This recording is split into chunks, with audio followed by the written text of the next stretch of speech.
Hah? Betara guru ulun bayang neng kayangan. Cemplongke sapiteng. Luputan tumrap Semar Badrana ya. Ayo ora, kowe wangsulan, ayo gage. Mula pendak-pendak kowe mudhun ning jagat. Pendak-pendak kowe gawe srana. Kuwi mesti supaya kowe iso mateni karo Semar mergo kowe iki rumangsa keganggu.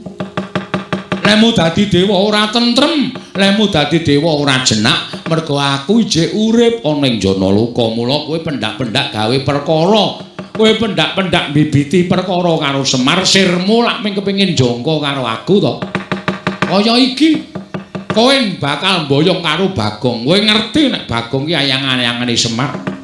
Nek nganti Bagong iso tok lebur ning kayangan kono, aku persasat ilang kekuatanku. Mula kowe terus bungah atimu, seneng pikirmu mergo kala mangsa kowe jangka patine Semar, bebasan angel mijet wae ngranti suwe banyu sinarik. Ayo, iya apa ora? Apa aku tak waca kabeh legetane atimu? Apa njaluk tak waca kabeh? Lehmu gawe gara-gara tok ucapake geger kayangan ki jane ora sepiro. Wong ming sak ucape Bagong. Ya bener kayangan ketaman hawa panas. Ning ora nganti para dewa padha mlayu saka kayangan. Kowe iki nek omong senengane ora mbok pikir kowe ngandhake dewa kena gara-gara sumpahing Bagong padha mlayu kok kowe ngandhake kula wis ngirit Wadyabala dewa. Tegese dewane dorane ndi-ndi to kowe? Pinter ya Semari Asem. Gatekan wong iki apa sing diucapke wong iki iso dimbalikke dienggo menerjang. Mbok rasa omong kok aku sesuk mangkel lho ora ngomong. Kowe iki nek omong kowe waton ngawur tur waton njeplak cangkeme ora. Ayo. Ayo kowe arep wangsulan piye? Lah nek kowe nang kene mau ijen aku percaya kowe nek para dewa iki padha bubar ora karo-karuan. Ning kowe ngandhakake Kakang Semar nek Bagong mboten purun kula boyong kula rudha paripeksa amargi kula sampun beto Wadyabala Durandara Wadyabala Dewa. Lah tegese dewane do ora ngapa-ngapa to. Upama sumuk rak ming ngucul klambi to. Kowe senengane gedhek-gedhekke perkara. Nek sing salah rombong aku, mbuh Bagong, mbuh Gareng, mbuh Petruk, mbuh Pandhawa, mbok gedhek-gedhekke permasalahane, mbok gedhek-gedhekke perkarane. Pamrihmu bimesa jangka ringkihe Semar. Bagong tak tamengi, Bagong tak betengi. Ayo boyongen anakku. Boyongen. Anakku Bagong boyongen neng kayangan. Waton kowe iso nglindhengke mestakane Semar. Waton kowe iso nglindhengke sirahe Semar kakangmu iki, boyongen anakku Bagong. Gugu karepe dhewe. Kula besmi bali resmanipun Jurang Agung Kakang Semar.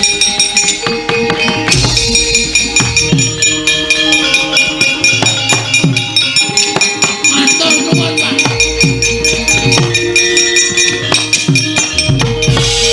Sembah nuwun, Pak, sembah nuwun. Nireng ngulun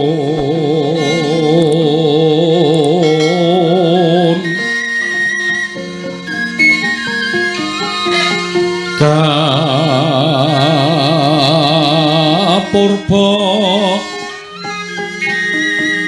risang murbeng rat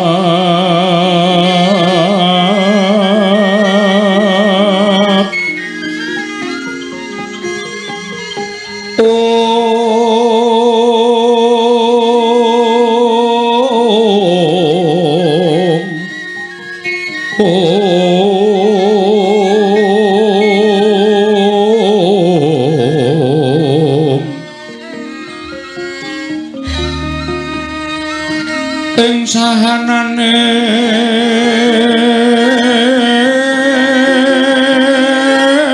engkang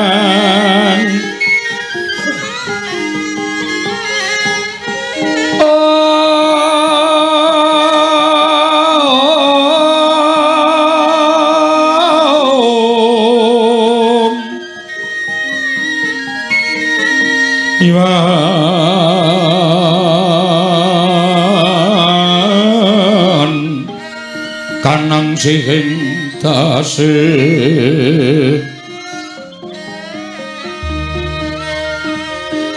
mawe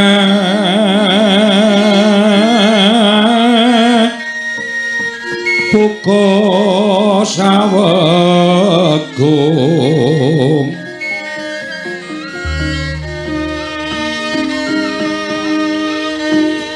sagung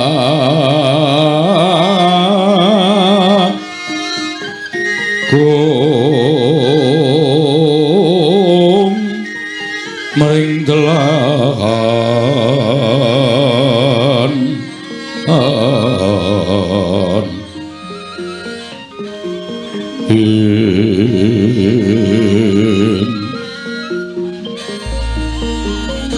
Iwan kanang mamujeng ngori jengnayageng rat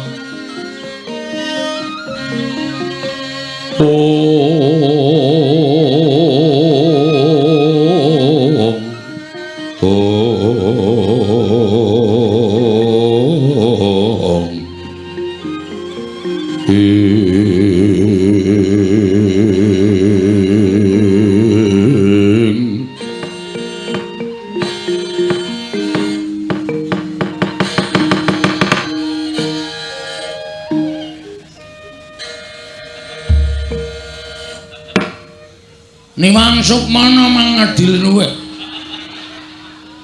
ana sasmintaning sun jagat wasisaning Bathara Badranaya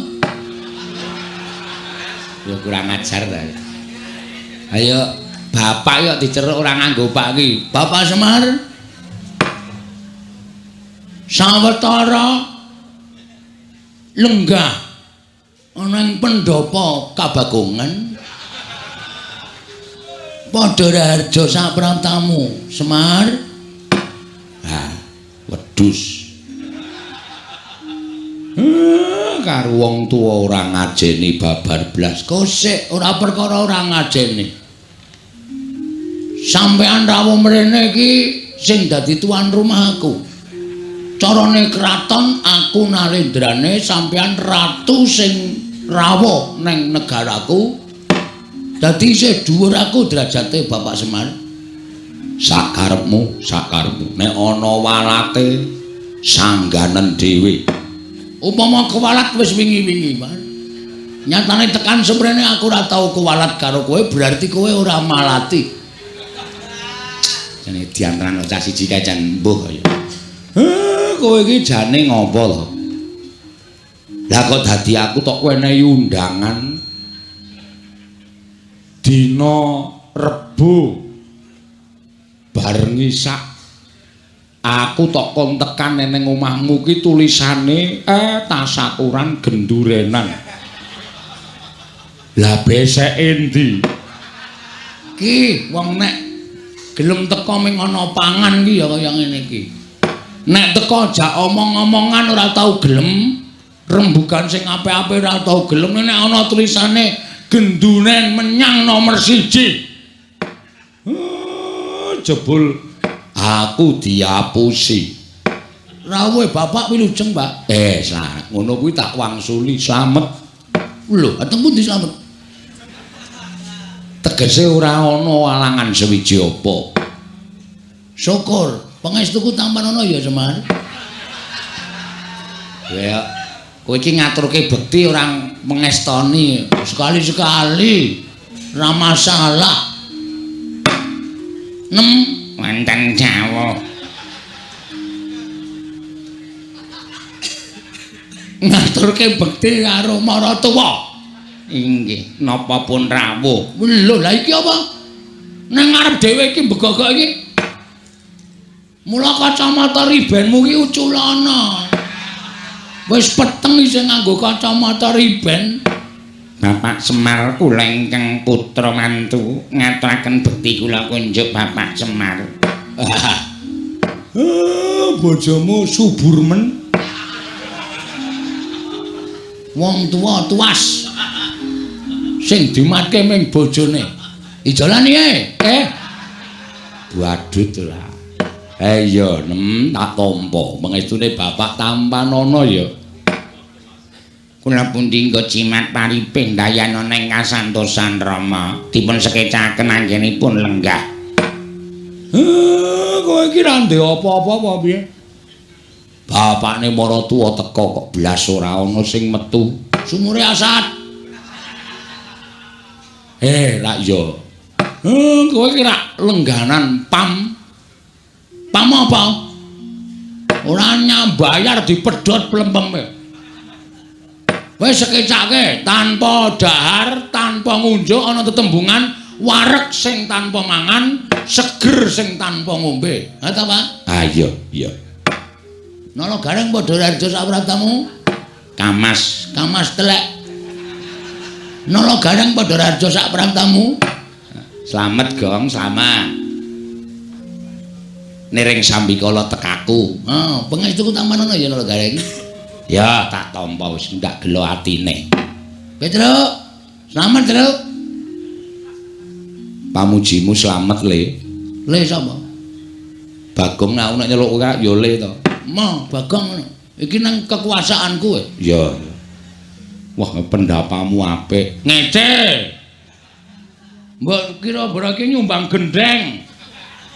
Pendapa separo, gendeng separo sang kok. Kowe iki ngece. Selamat tekamu to. Selamat. Pamujiku ya, Gong. Heeh. Nang apa, Bagong? Kok kowe kok kadingaren lagi pisanan kok jejere wis Bagong. Aja nyalahke aku, Pak. Nyalahke sing njaluk lakon. Dadi iki disetremeng upama aku kuwi diluputke, luput sing njaluk lakon. Iki lakon ora ana, Pak. Kudu tak karang dhewe. Ya wis ora apa-apa. Ning ya ora masalah ngono kuwi kanggo supaya pikirku dipecut piye carane iso membentuk suatu cerita. Sing bengi iki disuwuni karo panitia. Wis sesuk meneh iki nek ora ana lakone matur karo panitia. Supaya matur nek lakon iki ora ana, njaluk ganti. Wis nek dilongi bayare. Wis kudu dilakoni apa-apa iki ana tetembungan dalang ora kurang lakon. Iya. Andra ingkang puspita. Kosek. Urung-urung kok wis suluk ya piye? Iki wose wigati iki dikandhake sikik terus lagi mengko Handra ingkang. Wah iya rung tau melu jejer. Iya. Bagong kowe iki jane duwe niat apa? Mengkene, Pak. Bapak wis ngerti to, tumpukan wedi nang ngarep kae. Nili ana ning jero omah, wis ana semen 3. Ngiring omah kae wis ngrumpukke kerakal aku saka kali. Iya. Niatku aku pengen bangun desa. Wah, padha karo aku dek mben aku bangun desa. Bangun desa kuwi tegese bangun ora kok bangun fisik ora. Ning batine masyarakat Karangkadempel tak bangun. Ning batine masyarakat Pringapus wis sampe kabeh. Iki aku arep bangun fisik, Pak. Oh, ngarep omah kae arep tak cor. Terus pojok desa kae arep tak wenehi WC umum. Mergo kebiasaane wong nggon aku iki Pringapus iki, Pak. Nek do bebuang ki nang kalen. Monggo ora milih. Dadi siji sing marai aku ki kepengin bangun desa kuwi supaya bersih. Tegese kersikan kuwi ya ngibarate kaya dene iso nuwuhake kesehatan. Ta, Mir? Papan panggonan lingkungan sing apa jenenge kuwi? Resik. Kuwi bakale nuwuhake kesehataning raga lan jiwa. Nah iki arep tak jak ayo to. Padukan Pringapus ki padha digawe resik, dalan-dalan digawe resik, pinggir dalan dikeki wit-witan supaya eyup. Mergo lapisan ozon. Bagong kok tekan lapisan ozon barang iki. Iki wis arep entek. Ngono. Mula jagat iki ketok oleh panas banget ki mergo wit-witan wis ora ana. Ha iki mergo lapisan ozon ki wis menipis. Ozon ki apa, Gong? Sirup Jahe Orson. Wah, lah wis omong kok radong. Ajane apa to? Ajane apa? Orson nika pelawak saking Betawi. Kae jojon. Goblok kabeh. Lapisan sing melapisi ngantariksa. Mantap, Pak. Wis. Mbah perkara bener apa luput? Sing penting aku iso njelaske ya, Pak. Nah iki arep tak bangun. Heeh. Supaya dalan desaku kuwi apik, becik, tur resik. Mengko nek wis desane kuwi apik, lek ku mbangun fisik ana ing desa Pringapus iki wis kelakon, apa ta sebabe arep tak gawe gotong royong. Merga jroning gotong royong kuwi ana kamanunggalan. Jroning manunggal dadi siji kuwi engko ana rasa karukunan. Nek wis rukun manjing dadi sedulur mujudake desa Pringapus sing ayem trentem nering sambikala uripe kebak ing kabungan. Ha to, Pak? Iya, Anjrang kang gosek. Ora kesusu to. Bola-bali kok mung hunjrah. Ya apa ya, Pak? iku sike. Ya, kabeh mau iso tak tampa. Ning rak ya mawa ragat to. Ah iki ngene. Rawuhe bapak nolo gareng karo Bak Petro kuwi tak suwun apa duwemu dolen, Pak? Kok didol kuwi nggo ragat apa? Iki lho, mbangun desaku. Kok sing dadi pengareping desa Pringapus ki sapa? Aku. Ha kok sing didol kok barangku. Aku bapakku. Kowe ora seneng nek anakmu ora sukses le mengadakan pembangunan desa Pringapus. Ha kuwi jenenge kowe iki mbangun desamu ning nyengsarake sedulurmu. Luwih becik sedulurku sing sengsara, mbangane kawulaku. Nek ngono ta? Montormu ya matu dhewe mah didol.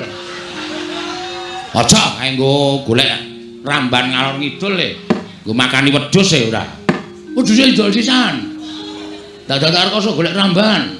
Terus trontongmu didol. Ah, moh ae dienggo golek wedi kok ya. Nggo urip sedina-sedina kok. Ah iki aku nyuwun penganu apa igo pretekle Bapak. Piye carane supaya apa sing tak tindakake iki bisa kelakon. Heeh. Ning aku mau ngebot-boti para kawula. Aku mau njaluk sumbangan per RT ngalor ngidul. Mau aku. Aku pengarepe darani wong tipis. Ning asline ya tipis tenan. Sik nek kowe duwe niat kaya ngono kuwi janjane sing tok jak rembugan aja aku. Lah sopi? Sapa? Sapa? Kowe iki rak ndek bendara to?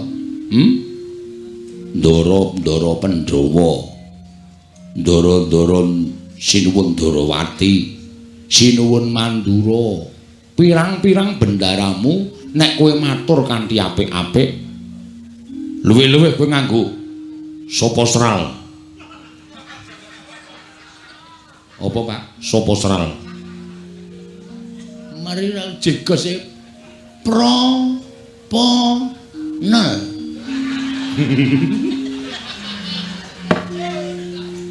Proposal ya goblok. Proposal. Ah, daturke ndara-ndara.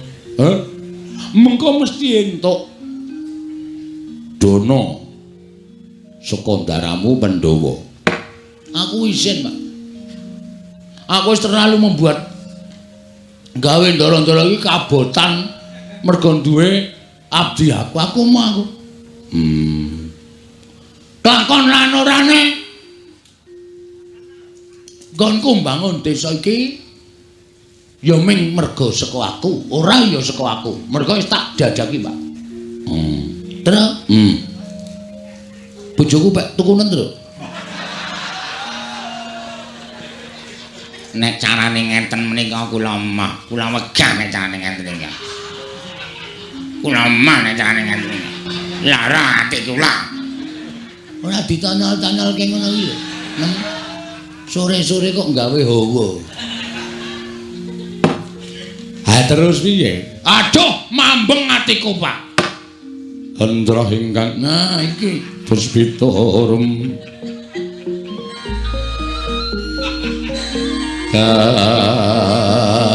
kasiling samirana mrih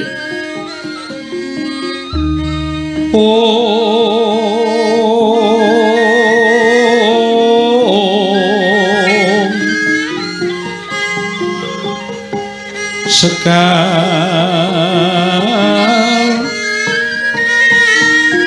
kadung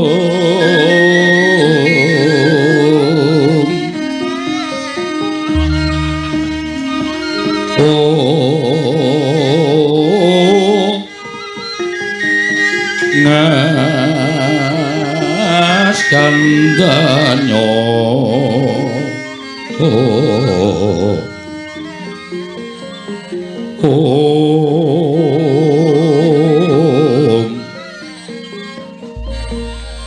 maweh raras retnaning griya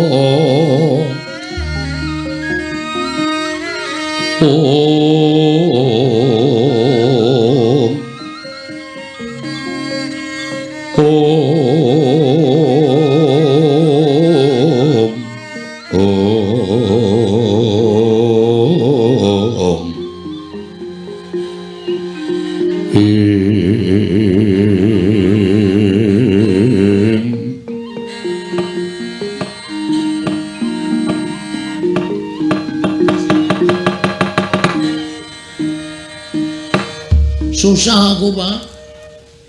Susah tenan aku. Aku kebacut biawarake mring kawula sak desa Pringapus tak kelumpukke nang omahku kene. Aku nyewa sistem sound system tak wara-warake. Aku kepengin gawe kesejahteraane masyarakat sarana aku mbangun Pringapus.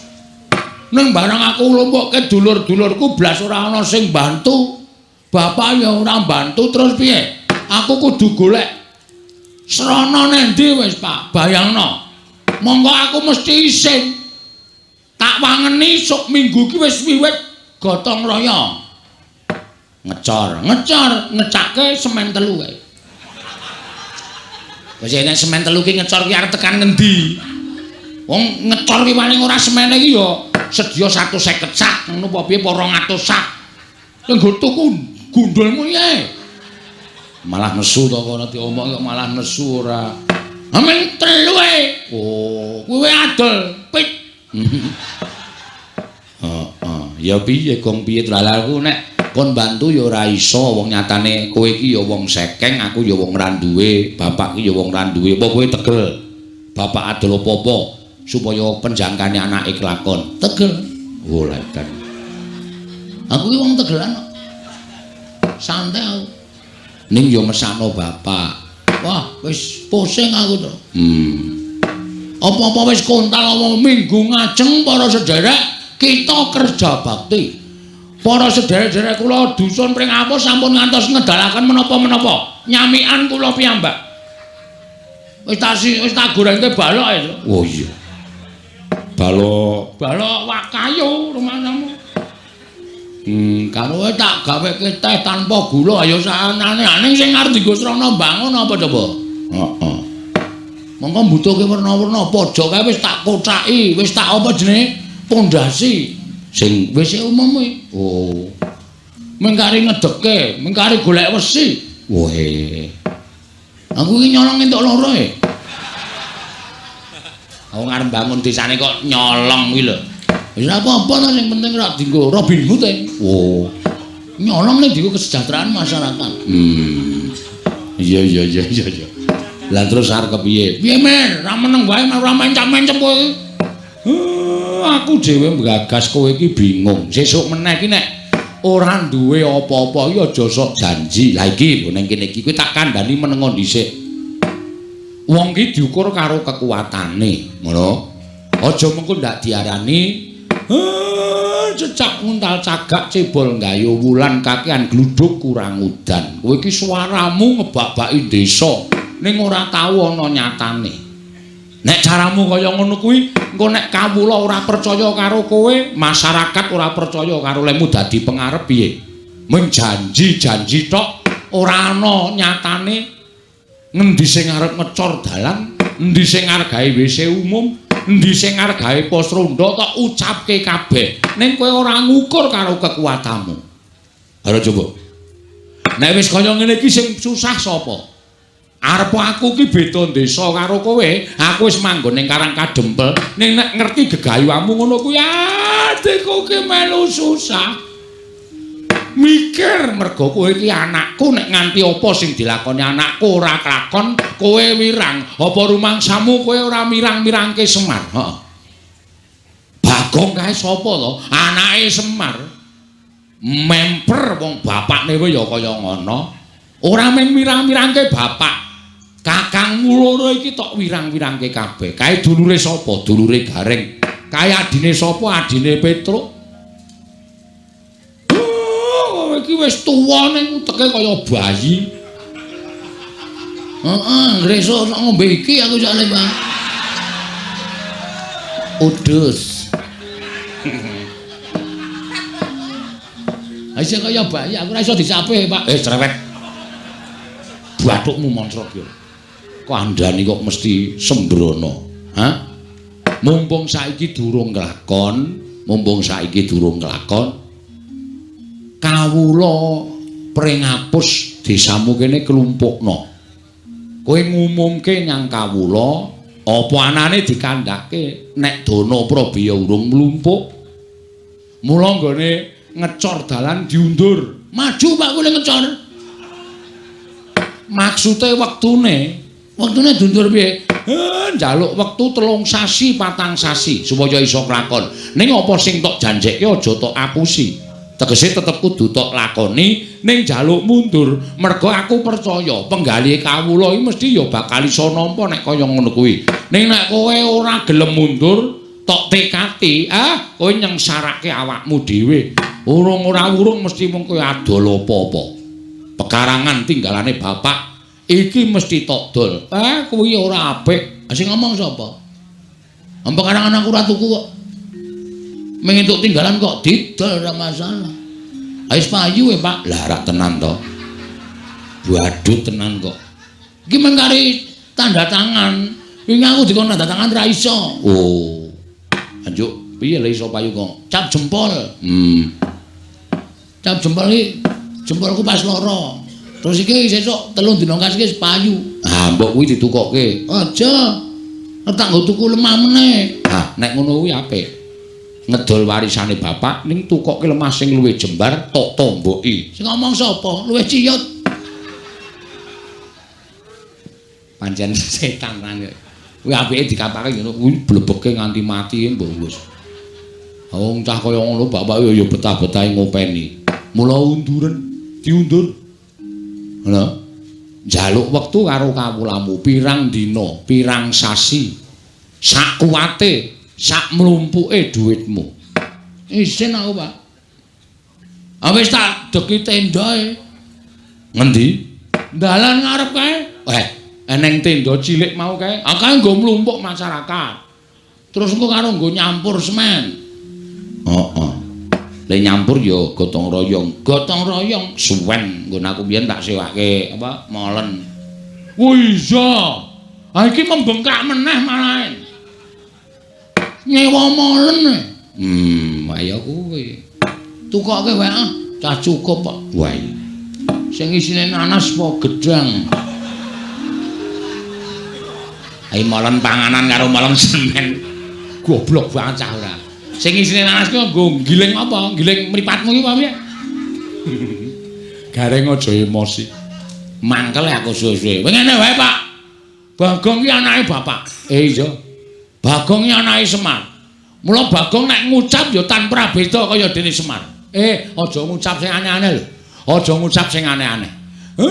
Iki kok nek kowe ngucap sing werna-werna, aku ki ngerti kowe iki sapa. Dadi kowe iki nek ngucap aja sembarangan. Nek lemu ngucap kuwi ming lair tok ora apa-apa. Ning nek tekaning batin Suarane Bagong ki meh padha karo ucape Semar. Mula aku arep sumpah, Pak. Bagong, Semar. Santai wae to. Tenang wae. Aku ngelekke karo kowe. Gong, ora sembrono lho, Gong.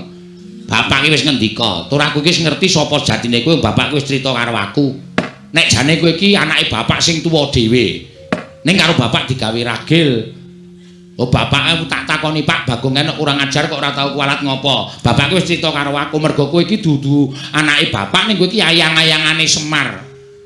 Kowe iki mbiyen ngetutke Semar nomor 1 mbangane aku karo Petruk. Mula bapak tau kandha, kowe nek diucapi Bagong kae njaluk ngapura. Mergo ucape kae dugeni mandi tenan.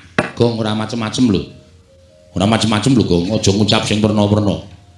Kira-kira kowe ora kuat ndandani utawa ngleksanake nggonmu mbangun desa wis cukup dundur wektune, rasa ngucap sing aeng-aeng. Ngene, Pak. Reng truk mar. Aku arep ngomong karo kowe. Aku iki nek nganti gagal pembangunan desa Pringapus isen. Monggo tumrap Bagong aku mbangane isen luwung mati, Pak.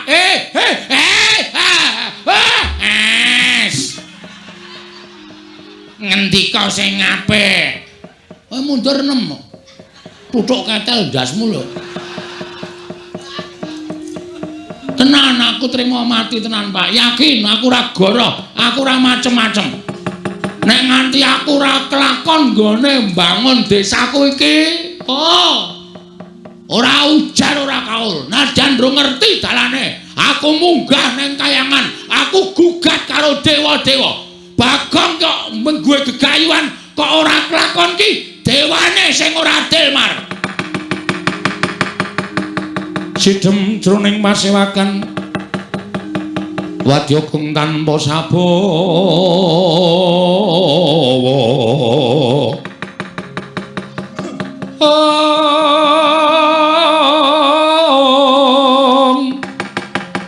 Kapraban dening Sang Nalendra Tama mango nengi lirwu sing duka cipta berebuti mandana raras ing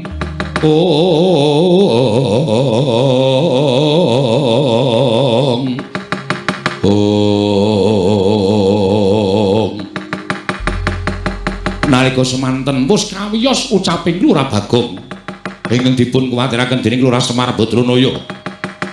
Ndara dasih ngendikaning Lurah Semar bilih Lurah Bagong boten kenging ngucap sak pikajenganipun piyambak langkung-langkung wantun prasapa ndadosaken gara-garaning Kayiwangan Suralaya. Dados supayang payingan sanggaring para widodara-widodari para Jawata, para dewa, para dewi krana midhanget prasapaning Lurah Bagong tumiyup saking Dirgantara Sang Hyang Jatimurti prapta wonten ing bale wismaning Lurah Bagong.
Mendak alon tata trapsilanira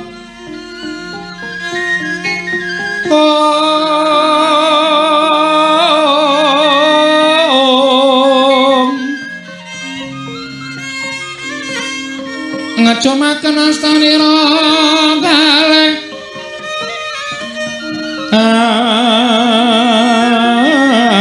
astanira kalih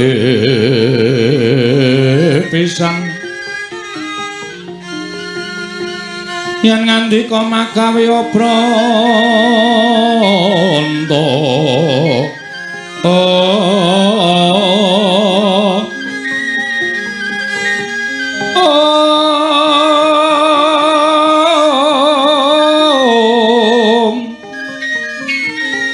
yen ngandika magawe obranta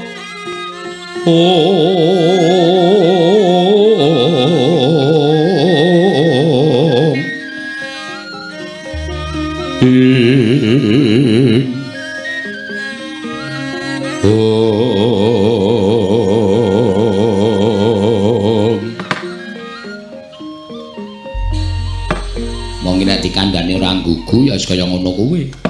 Bareng Bagong muni aku trima mati munggah ning kayangan gugat ning kayangan Warataya. Iwang Pikulun Bathara Guru Tra. Wah, Bagong ngandhan-kandhanane ngeyel ning ora apa-apa. Mbok menapa bapak iso wangsulan wong Iwang Pikulun Bathara Guru kuwi adine bapak. Iya ya muga-muga iso dirembuk. Kono wong kok malak. Malak piye? Kancane tangane loro kok iki papat. Ya diantrane. Karo sapa-sapa kok ora ndi. Gong wer. Tok petok. Iki Bathara Guru ya, Nyok. Weh. Lho kok yaene lagi menyang. Murid lek ngenteni ra ya Ciraka to. Wedhus. Kuwi Bathara Guru. Dewaning para dewa sing lenggah ana ing kayangan. Walah Kulon Praga. Kulon Praga ngendi ajare Sri Kayangan? Kayangan Suralaya. Lho ya apa, Cak? Kok cak-cak piye? Jare Surabaya. Kuping iki nek bosok ora. Suralaya, Sang Hyang Manikmaya. Ya Jatimurti. Kuwi adine bapak. Wah. Slamet Om. Wah, aku kok malah merindang-merinding ya, Tru. Aku sing keweden ki aku Bagong kok ya kepenak wae lho. Heeh, aku ya gumun. Om Pilahing. Lho, malah janturan. Awikna mastu namat sidam. Bagong halus banget. Wangsulan. Kula Sang Hyang Pukulun ulun ngejawantah ana ing Wisma kita. Piye iki? Ulun ki sapa, Pak? Ulun ki aku. Antil Mudar we. Jare Semar ganti Ulun, engko ganti Ki Ageng. Ora positif. Wah, suwe iki le ngedongke Bagong suwe. Ene tak andani ngene. Basa dewa, kuwi nek ngarani aku Ulun. Iki sing positif piye? Ulune iki apa kowe? Aku ki Ulun, kowe kita dengkulmu mlocot. Aku wis terkenal Ki Lurah Bagong ganti Ki Lurah kita. Luweh ora omongan. Bagong, dalem Ulun kuwi aku. Telu saiki. Ki Ulun. Kita kuwi kowe. Ora masalah, aku kita dhewe ora masalah kok. Dibot telu ya ora masalah. Pak, kowe iki wae sing ngendika, Pak, nek Bagong ora rampung-rampung. Kakang Semar. Apa guru? Kula ingkang sowan, Kakang. Iya. Iya. Slamet tekamu. Basa mil. Karo dewa kok ora basa. Iki adine Semar, Gong. Ayo aku mau nyeluk Om kok ora diwangsuli. Kowe aja nyeluk Om. Kuwi iki guru adikku. Slamet tekamu, Guru. Pangestunipun Kakang Semar. Niring sambikala. Kula ngaturaken bekti, Kakang. Ya tak tampa. Bekti kula pukulun. Dari Bathara Guru kok pukulun. Bathara pukulun apa Bathara Guru? Ya nala garing ulun tampa. Pangestu ulun kebat kita tampani. Wah, kitane tambah siji. Reng. Ngapa? Kowe raku grup kita. Ya. Sakarepmu. Kula ngaturaken bekti kula kunjuk pukulun. Iya, Petruk ulun tampa. Pangestu ulun tampanana kebat kita tampani. Telu saiki. Kitane tambah siji. Petruk ya melu grup kita. Weh, gareng ki curang kuwi. Mau melu grup ulun saiki grup kita. Sing positif. Bagong. Nun. Apa to sababe dene jeneng ulun prapta ana ing wisma kita? Niki malah angel lek kula jawab. Wong sampean sing rawuh kok sampean paring pangandikan apa to sababe? Ambuh. Kula ora iso maca batin panjenengan. Bagong, kita kuwi pancen keladuk wani kurang geduga. Mekaten inggih. Kula ngaturaken bekti kula kunjuk ngersa paduka pukulun saking kita pukulun. Iya, ulun tampa. Nggih. Pripun ulun? Rawuh panjenengan ulun wonten ing omah kula menika wonten wigatos menapa ulun? Kita nyuwun priksa kelawan jeneng jeneng Rika ulun. Kakang Semar. Piye? Aja sambat mumet lho. Dewa kok mumet ya ora ana. Nggih. Anggen kula prapta wonten ing mriki krana kula menika midhanget dhateng prasapanipun titah. Wondene titah ingkang prasapa menika kala wau boten sanes kejawi namung Bagong, putranipun Kyai Semar, Kakang Badranaya. Monggo sejatosipun Bagong menika rak sanes putra panjenengan, Kakang. Nanging menika dumados saking wewayanganipun Kakang Semar. Duk nalika Kakang Semar minggah wonten ing Kayuwangan, nyuwun rencang dhateng ingkang rayipun Jatimurti tumunten kula sowanaken Sang Hyang Bathara Tunggal. Dening Kanjeng Rama ayang-ayanganipun Kyai Semar dipun puja wujud larih. Inggih menika Bagong. Ateges Bagong menika kekiyatanipun meh sami kalian Kakang Semar. Tinimbang nala garing menapa dene Petruk. Mila sakmangke wangsul wangsul kula wanti-wanti Bagong menika menawi ngucap sampun ngantos ngawur mangke mindhak kedadosan saestu amargi ngibaratipun Bagong menika idu dados geni. Ngapusi iki. Kok ngapusi piye? Aku wingi ngidoni uwuh ora kobong. Atenan idu dadi geni. Do kaget kabeh. Angger tak idoni nyas. Maksude itu dadi geni iki sak ucape dadi. Oh, ngono to. Iya. Mila sasampunipun Bagong menika kala wau prasapa utawi sumpah. Kakang Semar mugi dados ning kawuningan kayangan geger. Kathah sangganing para dewa dewi ingkang boten kiyat nampi sumpahipun Bagong sami kepelajar nungsang puyang ninggal dhateng kayuwanganipun klebet Suralaya horeg rungkat bali martiyu kundha nalika semanten tumuli kula nidhi priksa dhateng kawontenanipun jagat jebul Bagong ingkang ndawahaken prasapa ing mekaten Kakang kula nuwun sewu.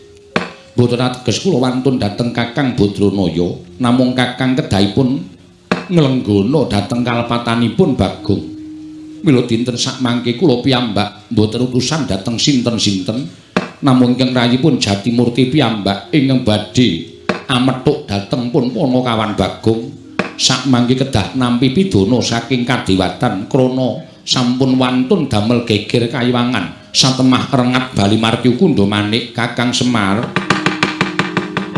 Kagatri sang kapirangu Nangkul kinempit kempit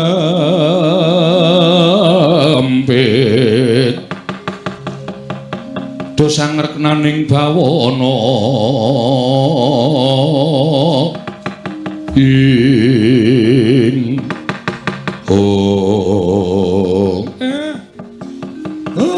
pancen aku nglenggono lupute anakku pancen wis pancen disengaja mula guru mbok ya aku wene ana pangapura ora Bagong sing njaluk pangapura ning bapakne Bagong sing njalukke pangapura karo Bathara Guru supaya anakku Bagong aja nganti diboyong eneng kayangan aja nganti diwenehi pidana merga nggone wis keladuk wani nibake sumpah aja ya guru ene ana pangapura ngapa to Pak aku arep dijak nang ndi ya Pak kowe arep digawa ning kayangan alhamdulillah cakahe radong kok ya kowe kok malah alhamdulillah ki ngapa wae lah arang-arang wong sing ngerti kayangan ki pukulan kula sagah dipun beta wonten kayangan kok tapuk sandal cangkemmu ngapa ya Pak ngapa ya Pak kok ngapa ya Pak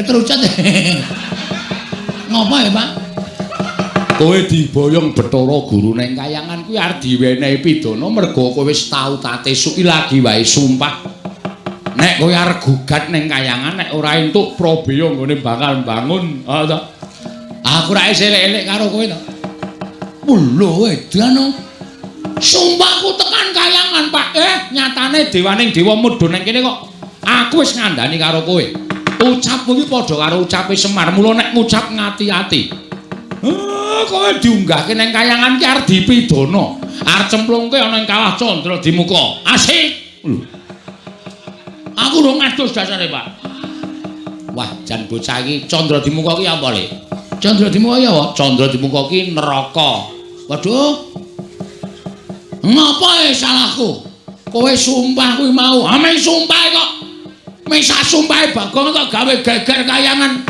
Bagong pripun mula gelem ora gelem kowe kudu tak boyong eneng kayangan dina samengko kanggo nglunasi apa kang dadi utangmu kanggo ngapokake aja nganti sira wani ngucap ingkang sak kepenake dhewe ya moh yen kita ora gelem kita bakal ulun ruda paripeksa jalaran prapta ulun ana ing wismamu wis nganti sak kathahing para durandara para jawata ingkang bakal ngruda peksa kelawan kowe Bagong mula wektu dina iki Kakang Semar kula nyuwuni dipalila dhateng jengandika Kakang Semar Bagong badhe kula boyong mangke kados pundi kawontenanipun Bagong menika wonten purba wasesanipun ingkang rayipun Manikmaya kosek adile wong luput ki njaluk ngapura mongko sing njaluk ngapura ora anakku sing makili bapakne njaluk ngapura ewadene adreng nggonmu kepengin boyong karo Bagong saiki ngene wae gandeng aku lek njaluk ngapura karo kowe ora wangsulan mbok tampa apa ora aku tak nanting karo anakku Bagong pripun Pak nek kowe digawa Bathara Guru ning kayangan sago apa ora sago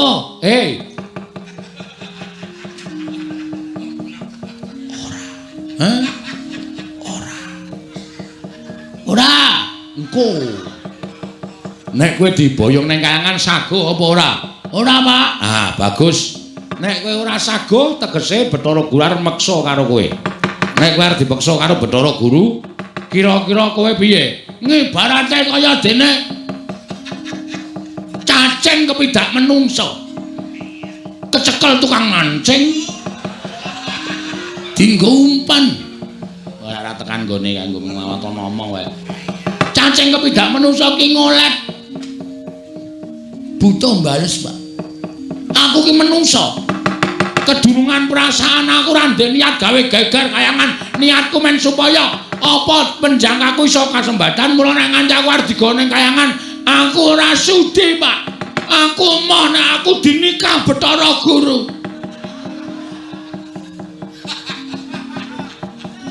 Kowe krungu dhewe to. Bagong anakku ora gelem tok gawa ning kayangan. Mula gandeng Bagong ora gelem, aku bapakne ya budidaya supaya kowe aja nganti kelakon boyong karo anakku.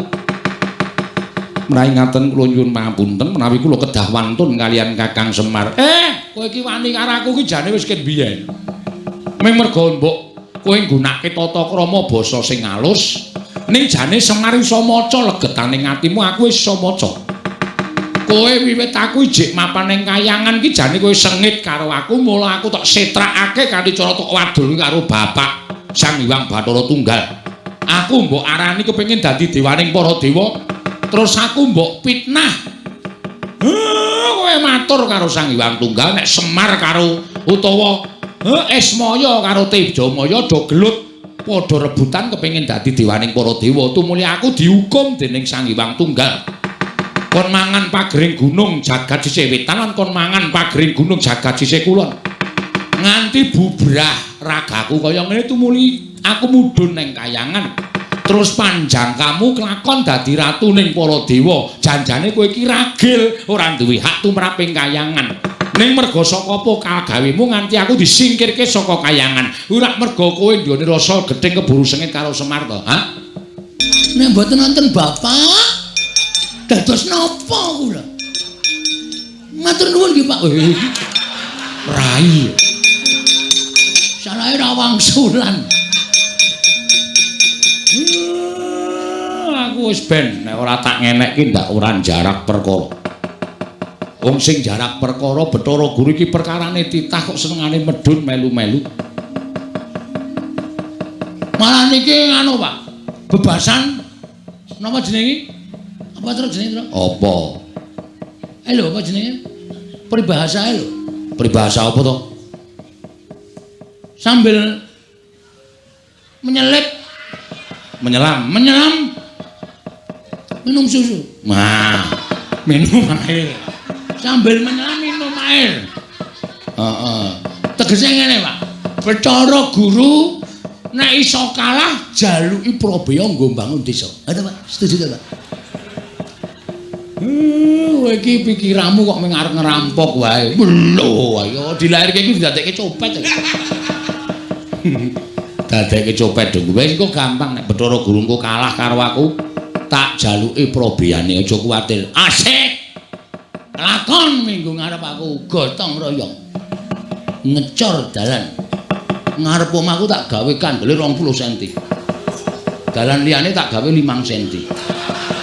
Ora jenenge wis urek to kowe kaya ngono kuwi jenenge kowe iki apa jenenge mulyake awakmu dhewe. Nduk liyane gampang jeglong nggonakmu ora apik kaya ngono. Bagong wis nek ngono kowe ora usah melu-melu. Petro dalem, Pak. Rene. Bathukmu ndi? Enggak. Mungsuhmu engko ora baen-baen para dewa. Ya, nggih. Tak dilat mbun-bunamu, kowe ora kena lara luputing pati.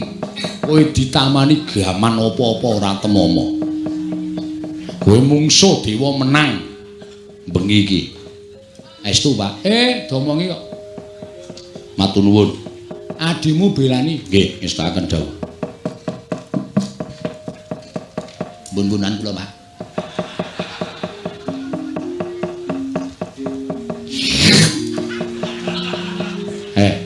Wah, maknyes.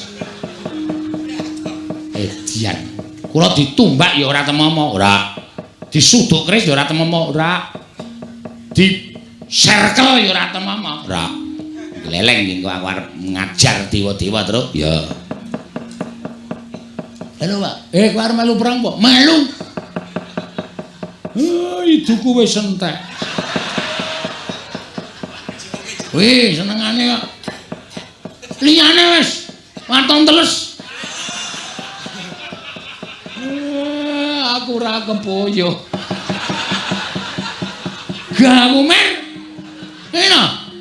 Ora dikai aku ora. Wis. Wah, edan. Nang mripat Padang ya, Tru. Ketetesan soalé ngoten. Kula mboten lega raos sing manah kula.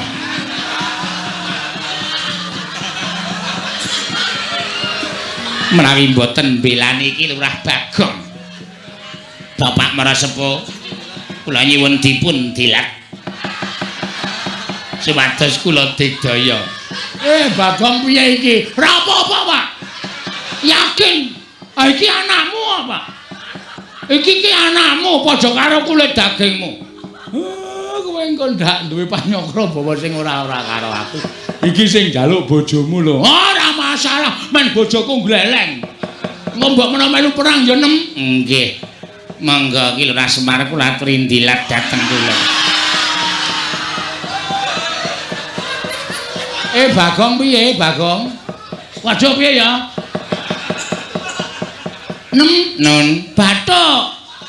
oh nggih lali kula nyuwun pangapunten Bapak Semar nggih bathuk Ngono bungkuk ora.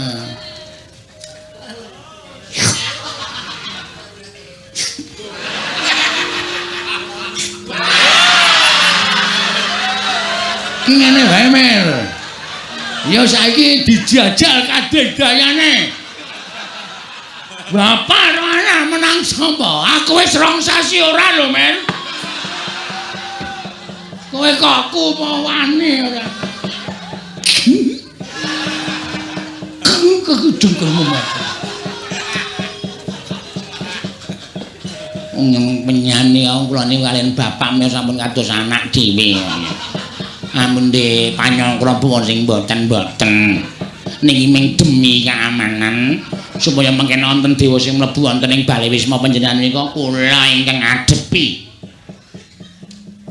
Kula wusu. Oh. Bojomu iki anu apa gong biyen olahragawan pencak silat to. Heeh. Wah, kowe pothok biyen. Ngarat boto papate ngono. Padha aku. Aku ngarat kerupuk 8. Oh, kerupuke. Aku wae kuat lho. Mung kerupuke kok dipamerke. Petro dalem, Pak. Nawa Gareng Bathara Guru enek pancen nggawa wadyabala. Dewa dirampungi. Oh nggih, ngestaken dawuh. Aku weling karo kowe ya. Dewa iki malati, nggih. Mula nek ngantem dewa ki aja nganti ngantem nggon rai, wis ora kena. Mergo kowe wis dipesthekke karo sing gawe urip. Nek dewa ki pancen duwe derajat lan pangkat, nek diantem nggon sirah ora bakal kena. Waduh, atus ngen pundi? Ngantem dewa ki dodo medun. Dodo medun. Pupu angsal entuk. Weteng angsal entuk, waton dodo medun. Ya, Tru ya. Ha iya. Omongi.